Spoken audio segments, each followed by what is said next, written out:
Welcome back to our YouTube channel. In today's video, we're going to have a look at a chess composition by Smyslov. This was composed in 2010. And here you can see the joke of the day. There are people who say that pawn and games are easy. And these are the same type of people who have never ever solved a single chess composition, king and pawn endgame, in their entire life. And that's the reason they believe in this nonsense. If they have ever solved one, they would have never said this. So here it's white to play. Now most people will say, okay, white is winning because count the number of pawns. No, it's not so simple. Look at the white king. He's horribly placed in the corner, passive, and the black king is about to go to b4, capture this pawn, then this will drop, and there will be a passed pawn, the rook's pawn, and this king can also then march to the other side of the board, capture this pawn. Basically, white king will be overloaded and black will win. Although these are rook's pawns, still black seems to have an upper hand in this case. Because how do you stop it? You can't go c5. You can't, moving the king to b2 does not seem to work because just king here. And how are you saving your pawn? So it seems like a very desperate situation for white. There's only one move that there's a sequence of moves that wins that draws the game for white. So can you find it? It's white to play and draw the game. The first move is going to be pawn to b6. We are sacrificing a pawn. Now, what is the concept behind this? The next two moves. It's going to be key squares. Okay, we have to understand the concept of key squares. So, what are the key squares of the rook's pawn? This pawn and this pawn. The key square of the rook's pawns are respectively g2, g1 and g2, b1. So it's incredibly difficult for black to win this game, but because there are two of them, that gives him extra chances. Alright, that thing has been covered. Now we go b6. So we are asking him to capture because otherwise we are going to capture himself or go forward, and in both cases we'll promote. So he has to capture. Now we play the move on to c5. Again, this is designed to change the location of the pawn, after which the key squares also change. Now again, because the pawn is threatening to capture or go forward, he needs to capture it. And here we play the move king to b2.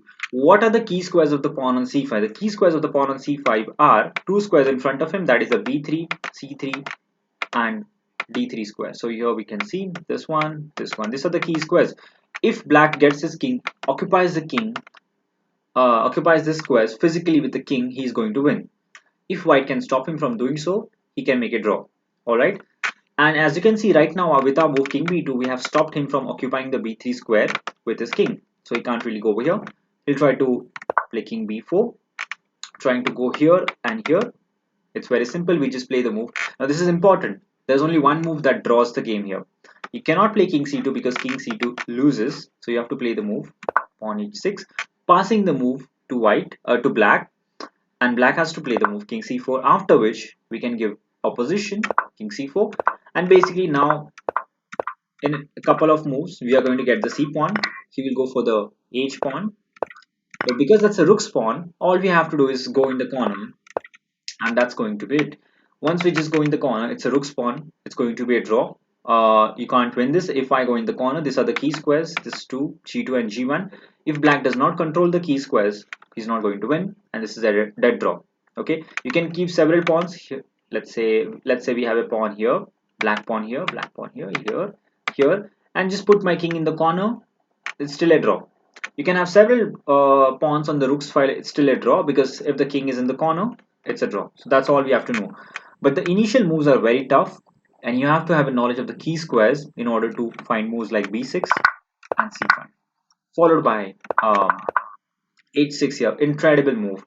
Although it was a very easy study, there are still people who have not just studied king and pawn in games, specifically king and pawn compositions, and these are the same type of people who say that chess and games are easy, specifically king and pawn games are the easiest. No, they are not the easiest. They are in fact some of the most complicated ones, and there are a lot of chess compositions, king and pawn endgames, which I have covered on the channel, and they're incredibly tough. This is probably the simplest one, and yet there was a very concrete idea for white to play and draw here. So hope you learned something out of this excellent chess composition by Smyslov. Thank you for watching, and until next time.